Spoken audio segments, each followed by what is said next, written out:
Good afternoon, everyone. My name is Brian. I have the honor of serving this congregation as the lead pastor. If it's your first time visiting us, I welcome all of you, and I welcome all students. And at this time, you can put away your phones. They're all like, are you looking at the bulletins? Then maybe it's okay. But I do encourage you to, even adults too, I guess. Some of you are like, whoa. I was talking to the students, but today I have a message from Acts chapter 18, so let's open up our Bibles or your cell phones. We're just going to continue from what I shared last week. I remember last week we found Paul in Athens. Remember, he was on his journey, missionary journey as we call it. He went through many different cities, and he ended up in Corinth, Athens, all by himself. He was waiting for few friends, Timothy and Silas, and as he was waiting, he had a chance to debate, chance to evangelize, and God was doing amazing things through Paul in that city. Today, as we enter chapter 18, we'll find Paul in a different city called Corinth, and this is where the Bible, the Corinthians, comes from. So we'll just pick it up from there. Let me just read a couple verses here, and then I'll dive straight into the passage. I'll just read 3 verses now, and then I'll continue to read as I share more. After this, Paul left Athens and went to Corinth. There he met a Jew named Aquila, a native of Pontus, who had recently come from Italy with his wife Priscilla, because Claudius had ordered all Jews to leave Rome. Paul went to see them, and because he was a tent maker as they were, he stayed and worked with them. Let's stop there for now. So we find Apostle Paul in Corinth now. And let me just tell you a little bit about what the city is all about, because it's going to become very important to understand what's happening in this chapter. Corinth, as known, it was a major city of the Roman Empire. It was considered an important crossroads of trade and travel. It was a commercial center. A lot of people came to make money, to get a job, and things like that. And one reputation that's important for us to know for our study of God's text today is that they had a reputation of loose living, especially when it came to sexual immorality. In short, you can call it maybe Sin City. A lot of commentators and scholars call it Sin City times 100. It was a very dark place. Although there was a lot of success, there was a lot of money, trade, business, everything going on, but they were known for the sinful nature of the city. In short, it was a tough place for ministry. Imagine Apostle Paul being all different cities, and then he ends up in Corinth. And I'm sure it was not an easy place to be, especially as he is ending his second missionary journey. Because we learn all the difficulties he had to endure thus far, as he was imprisoned, was beaten many times, he dealt with riots. During his missionary journey, although God did amazing work through Paul to bring many people to salvation, he also faced many rejections and discouragements. So now in Corinth, as he's trying to carry out his ministry in Corinth, a city known for their immorality, we can assume that Paul was physically, mentally, emotionally drained, just wiped out, tired, or quote unquote, we use this phrase a lot, he was burnt out. Burnt out.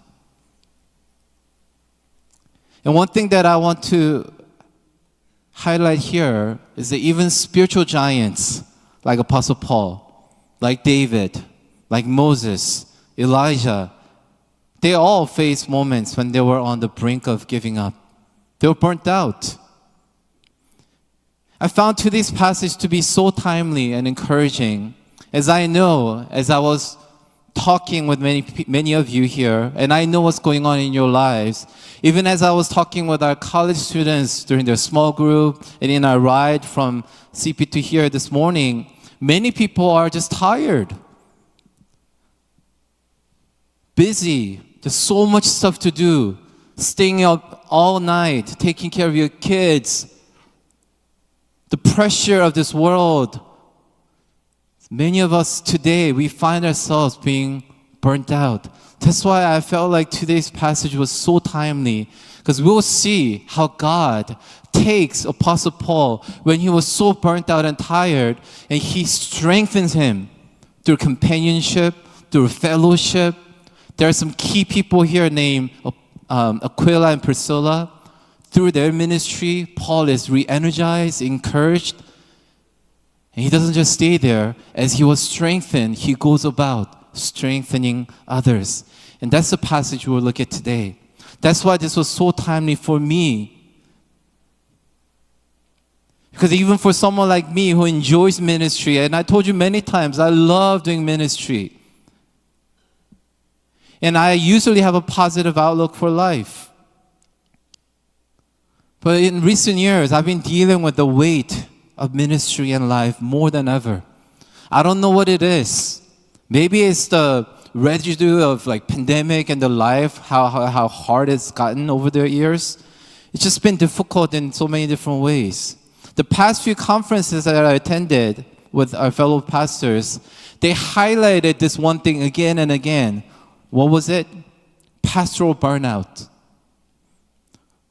And an alarming number of pastors are experiencing burnouts, which led to about 40% of pastors leaving the ministry or having thoughts about quitting ministry. Not just not doing ministry, but walking away from ministry completely. Honestly, I'll be lying if I didn't have moments where I had the same thoughts. And I know all of you go through cycles of that at your workplace, because life is very difficult. Even as youth, life is not easy, isn't it? We all deal with different pressures of life, and many of us today, God has a message for all of us to strengthen us. All that to say, it must have been so difficult for Paul as we go back to the passage today. But we'll see as we unpack today's passage, chapter 18 and 19, we'll see how God comes in and he strengthens Paul through testimonies, through support, and he reassures him of his promise, his purpose, of his presence. Secondly, we'll look at how Paul uses the strength that he receives to go out on his third missionary journey. See, right now, we're in a place where he's ending his second missionary journey, but in the middle, he was burnt out, he was tired, so God ministers to him, and then he goes out with that strength to go on his third missionary journey. Perhaps today, you might be in that in-between place. Perhaps you're just tired, burnt out, just want to rest, not do anything, and God will minister to you. He will encourage you. And God will commission you out to continue to do the things that He called you to do and be the person that God called you to be. And that is my prayer for all of us today. So let's dive into the passage. Paul, as we read in verse 2 and 3, he was encouraged by friendship and partnership. Did you know that you need friends in life? Did you know that you need companions to walk with you in your life? Because this life is just too hard and difficult to walk alone. That's why I love these characters that we're introduced to, Aquila and Priscilla. Think about this. We don't know them that much from this text, but they're refugees if you want to consider their life. They were driven out from their home to resettle in a location. They have every right to say, you know what? I don't have time to care for others. I have my own hurt. I have own things to care about. And yet, they welcomed Paul to stay with them in their home. And they were like tent makers, just like Paul. And tent maker is a term that we use often in ministry for pastors who work and do ministry together. They make a living through tent making, their work, but they serve ministry voluntarily. But when you look at this, one thing that I shared with my wife, I was really challenged. Because the question that I had, when did Paul learn how to make tents? Did you ever ask that kind of question? When you read through a passage like this, do you ever wonder, wait, when did Paul ever learn to make tents? Like, how did he just randomly pick up a job? But with a little bit of research that you can do, which I did, I was really challenged because back in the days, I don't know if it's still true today, it might be, in a Jewish household, parents were taught to teach their children, to raise them up, to learn a trade, to learn a life skill set. And it was an important value to them so that they can be independent, so that they can be self-sufficient. How amazing is that?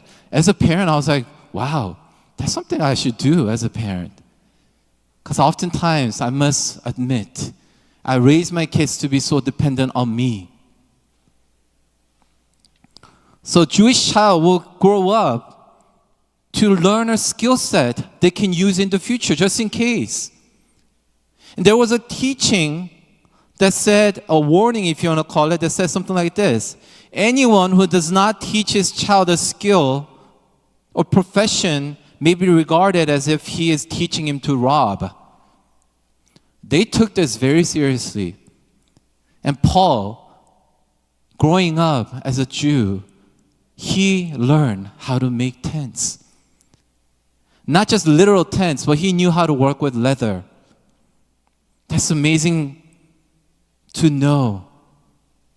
Anyway, so that's how he learned how to make tents. So as he was making tents, he stayed with Aquila and Priscilla. He stayed with them. Just think about Paul's life, because until now, he probably didn't have a place to settle down and stay. How difficult would that be? Imagine yourself, I know many of you go on business trips. Just imagine being on a business trip, but not staying in a hotel. Because I know when you go on a business trip, you get those nice hotels and whatnot. Just imagine living like Paul, going from city to city, evangelizing, being beaten, being abused here and there, not having a comfortable place to stay and settle down.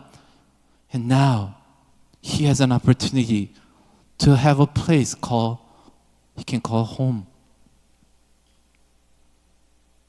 Do you see what they're doing here? Aquila and Priscilla not only provided friendship and partnership, but they provided a home, literally, mentally, emotionally, spiritually, where Paul could stay and feel welcome and cared for. And I know there's not much detail shared in this passage, but I imagine many nights, evenings of meaningful conversations as they ate together, as they sat at the table together, sharing about all the struggles that Paul went through. Perhaps Aquila and Priscilla, they shared their journey, their vision, their discouragements and prayers, comforting one another. I bet it was just an amazing time of healing for Paul. Paul needed Aquila and Priscilla's presence, people he could share life with. Paul was strengthened and he was refreshed by spending time with them. And that's a key word today, with.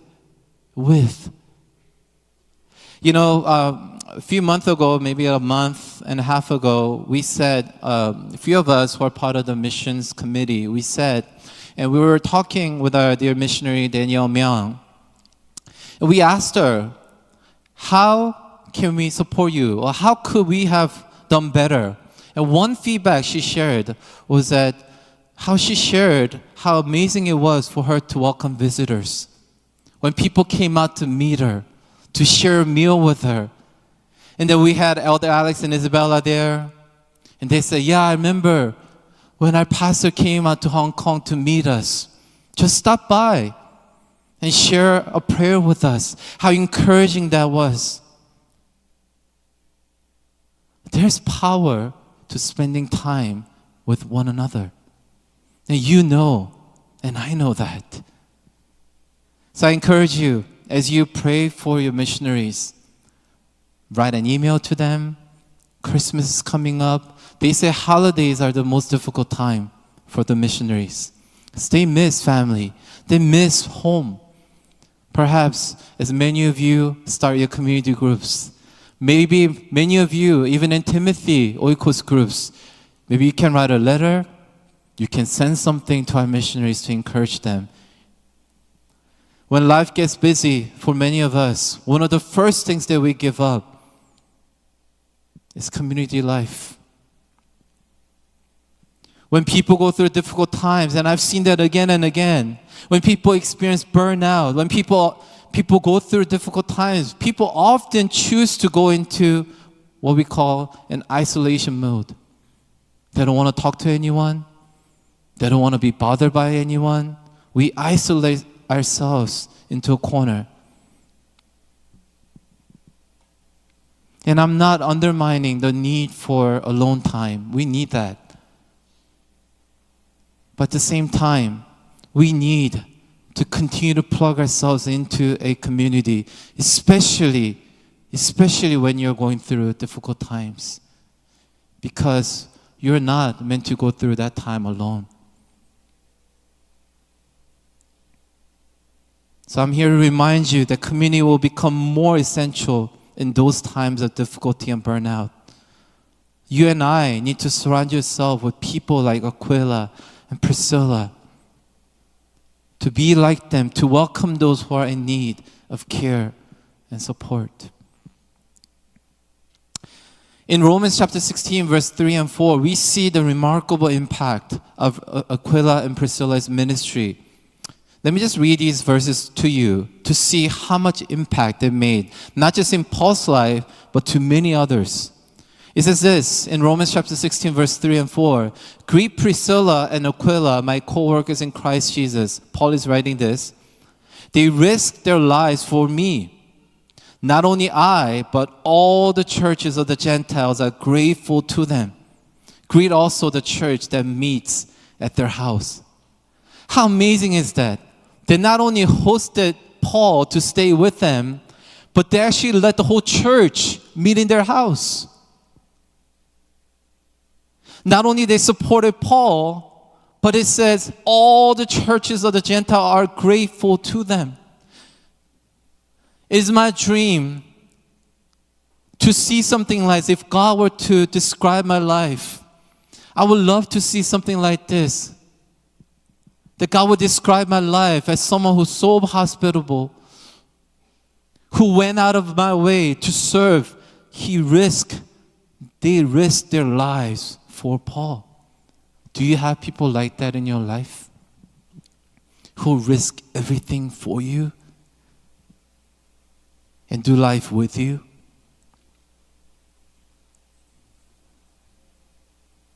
Paul was strengthened by companionship. And we find here in verse 18 that Paul travels with them to Ephesus. As he begins his third missionary journey, he goes with them. Not only that, in verse 5, we see here, let me just read it for you. When Silas and Timothy came from Macedonia, Paul devoted himself exclusively to preaching. Why is this so important? Remember I told you, Paul was waiting for these brothers to come to him back in Athens, but finally they came back. And why is this verse so important? And here I'll tell you, why is this so significant? It's because there are two things. One, they brought offering from a city called Philippi. And that allowed him to be freed up from tent making, to fully devote his time into ministry. And that's what we see here. And when you talk about money, it's not just the money that made him happy. Because you know, when you read through the book of Philippians, you see they gave out of poverty. When he received this gift, he was not only reminded of their love for him, but he was so encouraged because he knew they were not in a place to give and share finances, and yet they did. And he says that no other church did this but you. Not only that, oftentimes when you get a gift, you know the heart behind the gift. Sometimes as parents, we get gifts from our children. We know how much time they spent. This card, maybe it's just like they just did that in a minute or maybe 30 seconds versus they really took time to think about what they wanted to write. We all appreciate thoughtful gifts. Because when we get the gift, it's not so much the gift, but it's the thought behind the gift that really touches my heart. And did you know, if you come into my office, I actually have a few cards and a picture frame that I kept over the years because I was so touched by the words that were written in those cards. I have few cards from the children that are still hanging, some of the drawings that really meant big to me. So Paul says in a different version, New King James Version, add this line to this verse 5.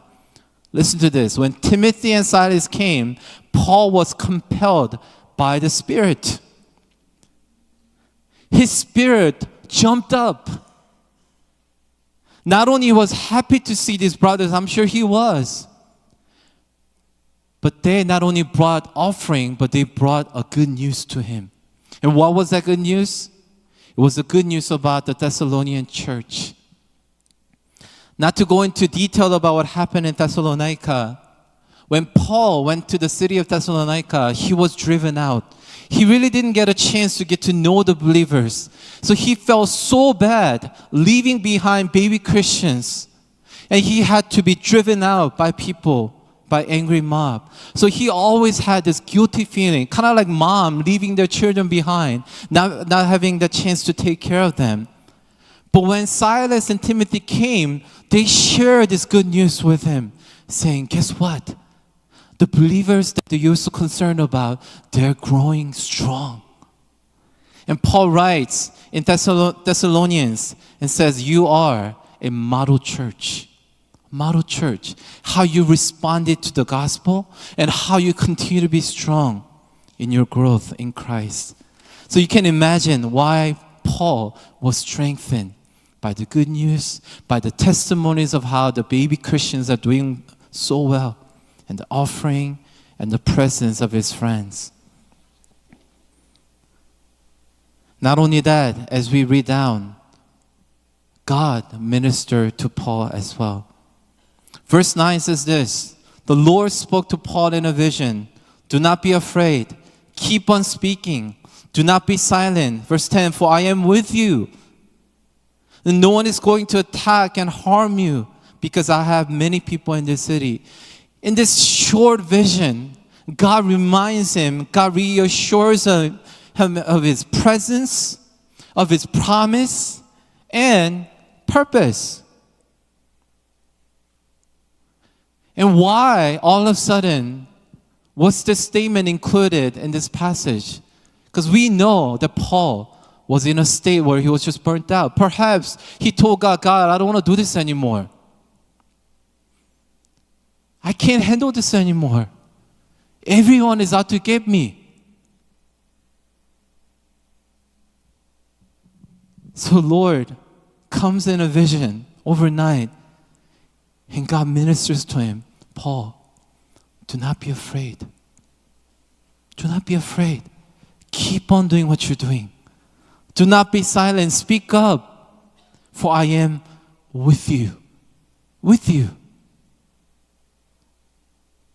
I'll be present. Isn't that what Jesus told us?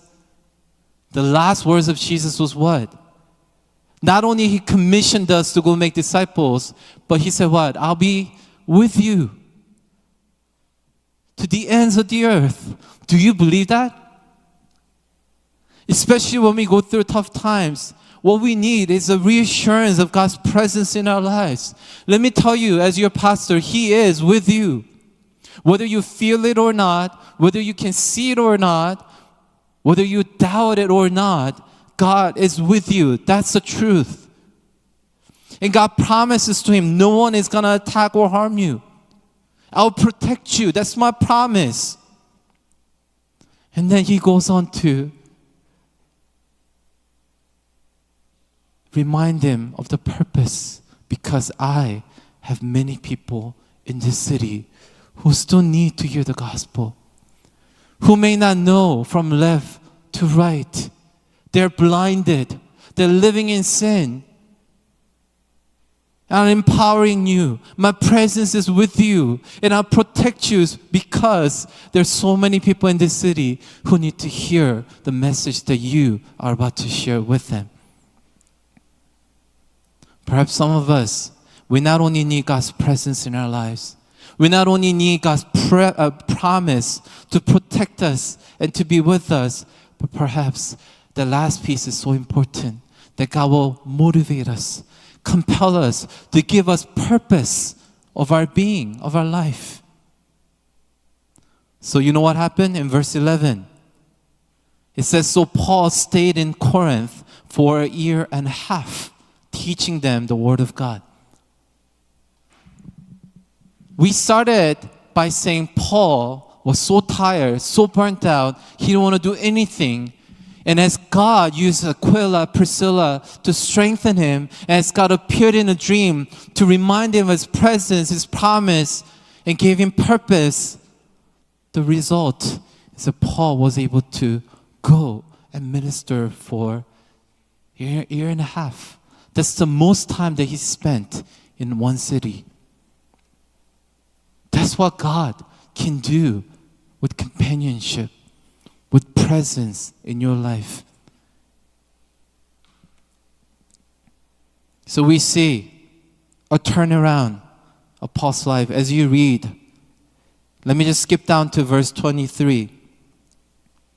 After spending some time in Antioch, Paul set out from there and traveled from place to place throughout the region of Galatia, strengthening all the disciples. You see that? As he was strengthened by his friends, by his testimony, by God, now he goes out and he starts to strengthen all the disciples.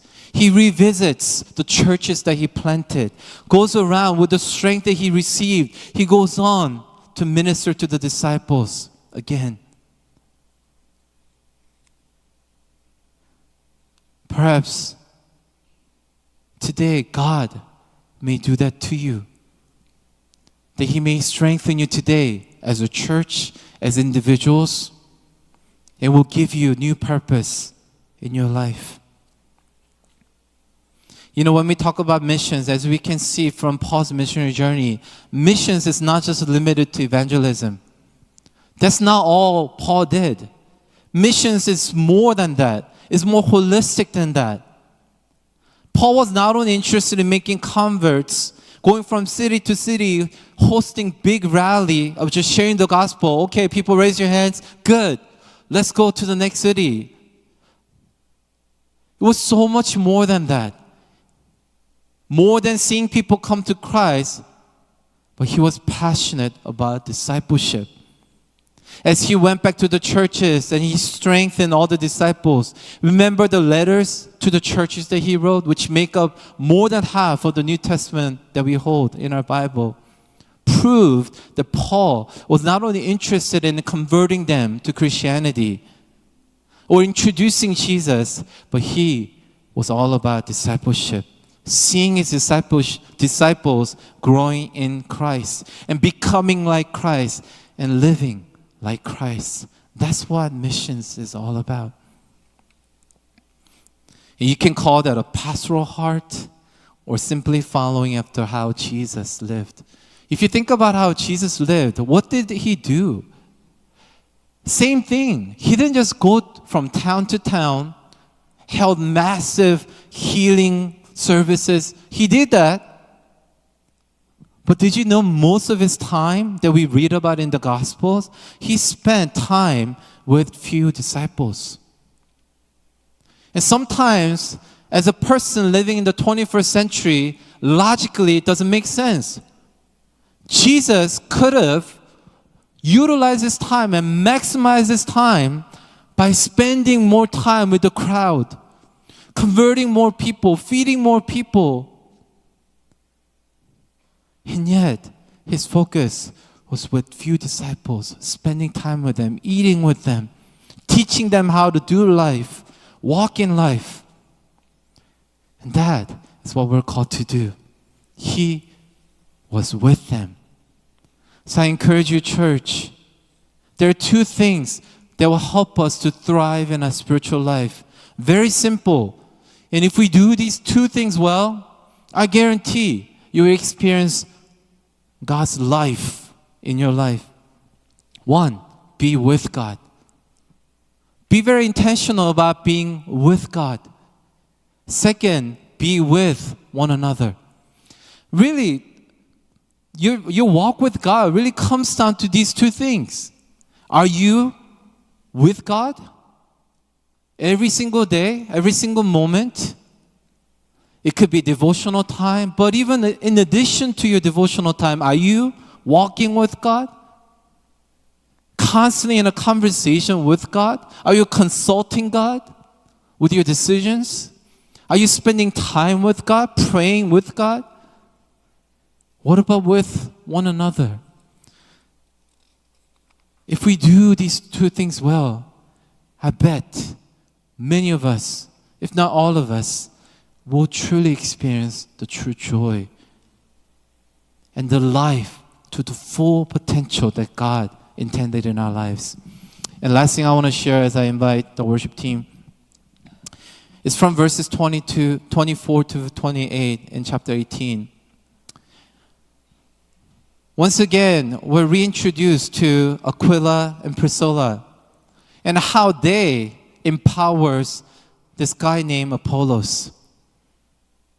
And let me just share this so that we will understand how important it is for us to see potential in people and not only recognize the potential, but invest in their potential.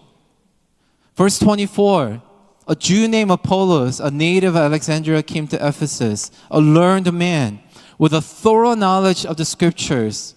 He had been instructed in the way of the Lord, and he spoke with great fervor and taught about Jesus accurately, though he knew only the baptism of John. This guy, he knew so much about the Bible, and everything that he knew, he passionately shared with the people. But you know what happened? In verse 26, we find out Apollos began to speak boldly in the synagogue. And when Priscilla and Aquila heard him, they invited him to their house and explained to him the way of God more adequately. Apollos was a good man. He was a passionate guy. And he knew the Bible inside out. Only problem was he didn't have the full story. He needed some help. And as Priscilla and Aquila heard him speak, they recognized right away, we should help him. We should share about Jesus Christ. Perhaps everything he knew was leading up to Christ, but he didn't know too much about the life of Jesus and the resurrection of Jesus. Just imagine what happened when Priscilla and Aquila once again invited Apollos to their home. They taught him. They shared about the missing piece. And you know what happens? In the following verses, we see that Apollos' ministry became a lot more effective. As he was empowered by Aquila and Priscilla, as he was encouraged, 27 says, he was encouraged as Aquila and Priscilla wrote a letter of recommendation and sent him off and commissioned him in verse 28. It says, when Apollos arrived, he was a great help to those who by grace had believed. It's just amazing. Just all around how important role people can play in other people's lives. Look around this room. It doesn't have to be older person to younger person. It could be a younger person to older person. It could be among peers. God put you in this situation in a community for a reason. Be open to correction. Be open to teaching, because Apollos, as great as he was, he could have said, you know what? What do you know? I know everything I need to know. I don't want to listen to you. But he didn't do that. He received with open heart, and that made him even a greater minister of God's word. So church, as we wrap up, and as I invite the communion deacons and elders to come forward, as we share this table together, I want to encourage you to be reminded that we are a family of God. A family of God. God perhaps has placed Aquila and Priscilla in this body. Spend time with them. Get to know them. Hear what they have to say to you. Perhaps there are some people that you recognize potential. Perhaps you need to spend more time with that person. Invest in their lives. Bring them to your house. Feed them. Share your testimonies. Empower them so that they can go out and live out the full potential that God has in store for their lives. So today, I'm going to ask the communion deacons and others to pass out these elements. As you receive these elements, hold on to them, both of them, bread and the juice. And at the end,